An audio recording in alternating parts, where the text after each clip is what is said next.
안녕하세요. 지방시 양과자입니다.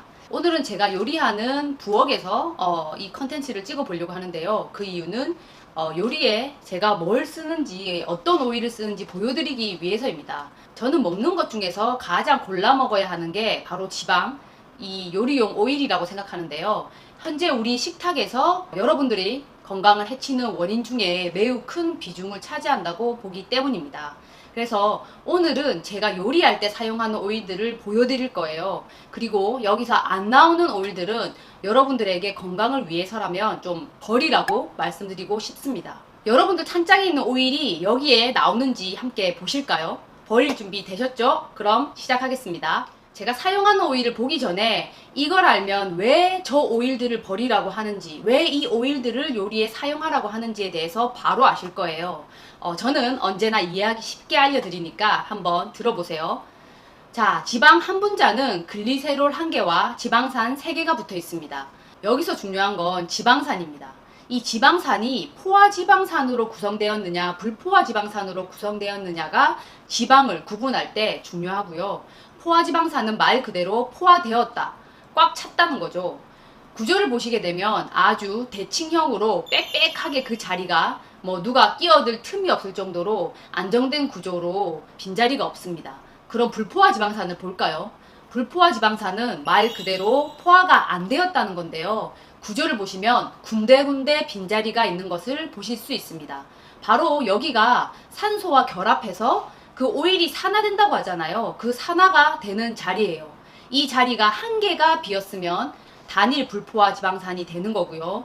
2개 이상 비었으면 다가 불포화 지방산이 되는 겁니다. 쉽죠? 그럼 다시 그림을 보시면 지방의 곁다리에 있는 이 3개의 지방산이 포화지방산이냐 불포화지방산이냐 이렇게 나뉘고, 이 불포화지방산은 아까 그림에서 자리 빈 거 숫자를 봐서 그 자리 빈 게 1개면 단일 불포화지방산, 여기에 올리브오일에 많다는 올레인산, 즉 오메가9이 포함되고요. 2개 이상이면 다가 불포화지방산, 여기에 여러분들이 익숙한 오메가3, 오메가6가 포함이 됩니다. 지방 종류들 이해가 되게 잘 되시죠? 자, 그럼 이제 우리가 요리할 때 사용하는 기름 종류로 들어가 볼까요? 이 사진을 보시면 식사가 잘못됐습니다 책에 나온 그림인데요. 아주 보기 쉽게 표현해서 제가 가진 책에 사진을 찍어가지고 인용을 해봤습니다.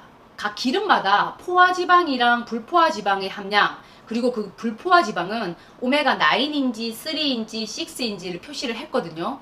여러분들 어떤 오일 하나가 모두 불포화지방산으로 되어 있고 모두 포화지방산으로 되어 있고 이런 건 아니거든요. 그림을 보시다시피 각 오일별로 포화지방, 불포화지방이 이렇게 섞여 있고요. 그 비율이 다를 뿐입니다. 우리는 이제 이 비율을 보고 어떤 기름을 요리에 사용해야 할지 알 수 있는데요. 바로 설명을 드릴게요. 자, 여러분, 그 산화된 기름은 몸에 독이다라는 말을 들어보셨죠? 엄청 우리 몸에서 안 좋은 작용들을 많이 하게 되거든요. 그 부분에 대해서는 제가 나중에 따로 영상을 만들어서 또 말씀을 드릴게요. 아까 설명할 때 어떤 게 산화가 잘 된다고 제가 말씀을 드렸나요? 뼈다귀 그림 보시면 산소가 결합할 수 있는 비어있는 공간이 많은 지방산, 이게 산화가 잘 되는 지방산인 거죠. 그럼 포화지방이 높은 것은 가장 안정되어 있는 형태이고, 그 다음은 뭘까요? 불포화 지방산 중에서도 자리가 1개밖에 안 비어있는 단일 불포화 지방산입니다. 오메가9이죠. 그럼 요리에 가장 안 좋은 게 뭘까요? 바로 가장 산화가 잘 되는 다가 불포화 지방산, 즉 오메가3와 6가 많은 오일입니다. 그림에서 왼쪽 파란색이 포화지방산이고 오른쪽이 불포화지방산, 그 중에 하늘색이 단일 불포화지방산, 회색이 다가 불포화지방산 중에 오메가6, 좀 진한 파란색이 오메가3입니다. 먼저 대부분의 사람들이 요리에 사용하는 기름부터 한번 볼까요? 여러분들 집에 있는 기름일 수도 있어요. 마트에서 주로 보이고 선물 세트에 꼭 끼워서 들어오는 그런 오일들이죠. 카놀라유, 해바라기유, 옥수수유, 대두유, 콩기름이죠. 자, 어떻습니까? 카놀라유 빼고는 오메가6 비율이 엄청나게 높습니다. 그럼 뭐가 문제냐? 오메가6 높은 것도 문제지만 아까 말씀드렸다시피 산화가 엄청 잘 되는 기름이라는 것이고요. 즉 다가불포화 지방산이 많이 함유된 기름이라는 거예요. 산소가 결합되는 자리가 되게 많다는 거예요. 그러면 산화가 잘 된다. 산화가 잘 되는 기름은 우리 몸에 독이다. 아시잖아요. 특히 여러 번 사용한 기름은 산화에다가 트랜스 지방까지 생성이 됩니다. 그래서 이런 기름으로 튀긴 음식들, 부친 음식들, 요리한 음식들 몸에 엄청 안 좋습니다. 게다가 다들 아시잖아요. 오메가6가 높은 비율을 가진 오일이 우리 몸에서 어떤 염증의 원인이 된다는 거. 우리가 이렇게 몸이 군데군데 아픈 게 염증도 많고 그것도 만성적이고, 저는 이런 오일로 된 음식들을 많이 먹고 있는 게 영향을 미쳤다고 생각을 합니다. 대부분 집에서, 집 밖에서 모두 이런 기름으로 요리를 해주니까요. 자, 그럼 어떤 오일로 요리를 해야 할까? 요리에 좋은 기름, 제가 사용하고 있는 오일들을 지금 말씀드릴게요. 제가 가장 많이 사용하는 오일은 바로 이 엑스트라 버진 올리브 오일입니다. 그림을 보시면 올리브유는 단일 불포화 지방산이 대부분이에요. 게다가 몸에 좋은 여러 파이토케미컬이 또 들어있고요. 이 부분은 제가 이전 영상을 만들어서 아침 공복에 이 올리브 오일을 먹는다고 말씀드릴 정도였어요.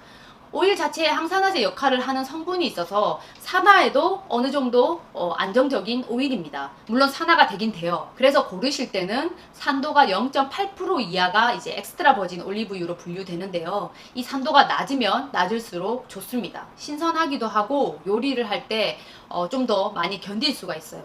제가 먹는 제품 이 마그나스로 올리브 오일 같은 경우에는 산도가 0.09%, 그러니까 엑스트라 버진 올리브유 기준이 산도가 0.8% 이하인데 0.09%면 0.1%도 안 되는 거거든요. 이 정도 산도라면 그 상처 없는 올리브 열매를 좋은 압착에다가 빠르게 병까지 맞춰야 하는데요. 이렇게 낮은 산도의 올리브 오일은 좀 더 요리할 때 오랜 시간 이런 산화되는 데 견딜 수가 있어요. 올리브 오일을 샐러드에만 뿌려 드시고 가열하면 안 된다고 하시는 분들이 되게 많으신데요. 이전에 저희 팀의 박슈가님이 가열에 대한 영상을 한번 올려드렸죠. 발연점이 되게 산도가 낮을수록 올라갑니다. 그래서 못 보신 분들은 제가 영상 더보기란과 댓글 상단 고정에 이제 링크를 남겨 놓을 테니까 봐주시고요. 진짜 가열하면 안 되는 거는 우리가 많은 사람들이 집에서 요리할 때 쓰는 다가불포화 지방산입니다. 그러니까 아까 콩기름 같은 거 말씀드렸죠. 네, 산화가 정말 잘 됩니다. 그렇기 때문에 우리가 오메가3 영양제 같은 것도 냉장 보관을 할 정도인 거잖아요. 그리고 제가 쓰는 기름 두 번째는 이 책 그림에 나와 있는 거 밑으로 내려가면서 이제 말씀을 드릴게요. 바로 라드입니다. 라드는 돼지고기 비계에서 지방을 따로 분리한 건데요. 요즘은 이제 우지라고 소고기 지방을 사용하시는 분들도 계시더라고요. 이 돼지고기 지방이라고 하면은 되게 막 절레절레 하면서 어떻게 그 지방을 다 자르고 먹을 정도로 안 먹는데 이거를 따로 먹을까 하시는 분들이 있는데, 보시는 바와 같이 안정성이 되게 높은 포화지방과 단일 불포화 지방산으로 구성되어 있어서 요리에 아주 좋습니다. 누군가는 이게 다 포화지방이라고 생각하는데 그렇지 않습니다. 포화지방하고 단일 불포화 지방산으로 구성되어 있고요. 게다가 이제 저희가 주로 이제 사서 먹으려고 하는 거는 이베리코 베요타, 즉 도토리를 먹고 자란 돼지의 지방이라 도토리에 많이 들어있는 또 올레인산인 오메가9, 단일 불포화 지방산 함량이 더 높은 라드이거든요. 그래서 보통 고온 요리나 짜장 같은 거 만들 때 좀 이 맛을 위해서 좀 잘 사용하고 있고요. 라드가 아닌 우지를 먹는 분들이 대부분도 풀먹인 소의 지방으로 된 제품을 이용하시더라고요. 그래서 이런 라드나 우지도 아무 지방이나 먹지 않는다는 거. 곡물 사육 돼지와 소의 지방보다는 어떤 도토리를 먹인 돼지나 아니면 풀 먹인 소의 지방을 먹으려고 하는 것입니다. 그리고 그 다음에 제가 많이 사용하는 것은 버터인데요. 버터도 이런 포화지방과 단위 불포화지방산 함량이 많이 높고요. 저희들이 먹는 버터는 풀 먹인 소의 우유로 만든 천연버터를 먹습니다. 저 작은 다가 불포화 지방산의 비율도 오메가3와 6 비율이 어느 정도 맞는 거를 먹고 있습니다. 스튜를 끓이거나 방탄커피에도 먹고요. 스테이크 구운 뒤에 녹여서 고기 위에 끼얹어 주기도 합니다. 하지만 버터는 좀 열에 은근히 좀 잘 타요. 포화지방과 단일 불포화 지방 비율이 높아도 그렇게 막 고열에 이용하지는 못하겠더라고요. 그래도 제가 요리에 많이 사용하고 있습니다. 그리고 다음 제가 요리에 많이 사용하는 오일은요, 코코넛 오일입니다. 포화지방 함량이 꽤 높고요. 이것도 자주 쓰진 않는데요. 비린 생선을 구울 때나 닭고기를 구울 때 사용하면 되게 잘 어울립니다. 아니면은 뭐 가끔 이제 간식으로 고구마를 얇게 썰어가지고 코코넛 오일에 구운 뒤에 소금을 또 뿌려 먹으면 되게 맛있거든요. 이게 시중에 있는 과자를 사 먹는 것보다 훨씬 낫습니다. 갑자기 이 말 하다 보니까 되게 그 코고구마를 안 먹은 지 되게 오래됐네요. 네. 자, 이렇게 오늘 제가 요리에 사용하는 이 오일들을 소개를 해드렸는데요. 도움이 되셨을까요? 이것 말고도 열에 사용하는 거 아닌 이제 참기름과 들기름도 있잖아요. 이런 것도 좋은 합착 참기름이나 아니면 그냥 생들기름 이런 거 사서 쓰거든요. 왜냐하면 시중에 파는 이를 많이 볶아진 완전 갈색빛이 나는 이런 오일들은 벤조피렌이라는 발암물질이 함유되어 있습니다. 그렇기 때문에 지금 색깔 보시면 이렇게 약간 거의 들기름이나 참기름도 이렇게 약간 샛노랗거든요. 이런 태우지 않은 그런 기름을 드셨으면 좋겠고요. 건강을 위해서는 꼭 이런 거 챙겼으면 좋겠습니다.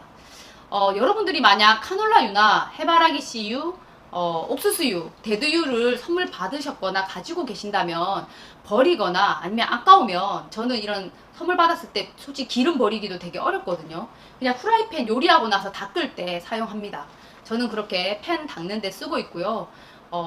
여기서 여러분들이 또 궁금증이 생기실 거예요. 아니, 포화지방이 가장 안정한데 포화지방 많은 오일로만 먹으면 되는 거 아니야? 왜 올리브 오일을 제가 제일 많이 쓰는 거지? 막 이러면서 생각이 들 거예요. 제가 포화지방만 주장하지 않는 이유는 일단 포화지방만 많이 먹으면은 세포막의 유연성이 좀 떨어지는 단점이 있습니다. 포화지방산은 좀 약간 움직임이 좀 더디거든요. 그 대신 불포화지방산은 좀 유연성이 있어요. 그렇기 때문에 어느 정도 비율을 맞춰줘서 먹는 게 좋은데, 제가 이미 어떤 고기들을 많이 섭취하고 있기 때문에 포화지방을 좀 많이 먹는다고 생각을 하고 있고요. 그래서 추가로 요리에서는 불포화지방산을 잘 섭취해 주려고 노력을 해야 되겠다 생각하고 있습니다. 그래서 거의 요리에 사용하는 지방산은 저는 단일 불포화지방산인 올리브 오일입니다. 카놀라유는 단일 불포화가 많은데 제가 제끼는 이유는 먼저 GMO 카놀라유가 되게 많고요. GMO 카놀라 같은 경우에는 글리포세이트라는 약을 엄청 많이 치기 때문에 정제 과정 중에서 이런 약품의 잔류가 걱정되는 것도 있고요. 그리고 되게 여러분들 올리브는 짜면 오일이 나오는데 이런 씨앗류나 아니면은 그런 카놀라 같은 거 가공 과정이 엄청 많이 거쳐요. 특히 이제 유기용매로 추출을 해내거든요. 짜도 안 나오기 때문에 기름을 녹여내기 위해서 유기용매로 추출해내는 과정들이 있습니다. 그래서 그 유기용매의 잔류량도 좀 걱정되는 면이 있기 때문입니다. 그래서 짜서 나는 오일이 아닌 유기용매로 추출해내는 씨앗류의 오일들을 저는 먹지 않고요. 이런 부분에 대해서는 또 다른 영상들로 한번 말씀을 드리겠습니다. 아무튼 제가 가장 많이 사용하는 올리브유 고르실 때는 산도가 0.8% 이하인 엑스트라 버진의 어두운 병에 담긴 제품, 마트 가면 투명한 플라스틱 통에 담긴 제품들도 많아요. 근데 이게 빛에 의해서도 산화가 되거든요. 그렇기 때문에 꼭 어두운 병, 그리고 산도는 0.8% 이하의 엑스트라 버진, 그리고 그 산도는 낮으면 낮을수록 좋다. 제가 마트에서 잘 구매하지 않는 이유가 그 산도를 좀 알 수 없기 때문이에요. 그리고 용량을 살 때 용량 높은 게 되게 싸요. 근데 여러분들에게 추천드리고 싶은 방법은 한 달에 사용할 만큼의 용량을 구매하세요. 요리를 많이 하신다면 500ml나 1리터 구매도 좋다고 생각하고요. 이 마그나스루 같은 경우에는 500ml 지금 이렇게 병으로 나오지만 1리터 캔도 있거든요. 저는 1리터 캔도 요리를 많이 하기 때문에 구매해서 사용하는 편이고요. 아니라면 뭐 250ml짜리 이런 최대한 작은 병을 구매해서 사용하시기 바라겠습니다. 계란 후라이 하나도 독이 되지 않는 건강한 기름으로 해 드시는 여러분들이 되시길 바라겠고요. 오늘도 시청해 주셔서 감사합니다.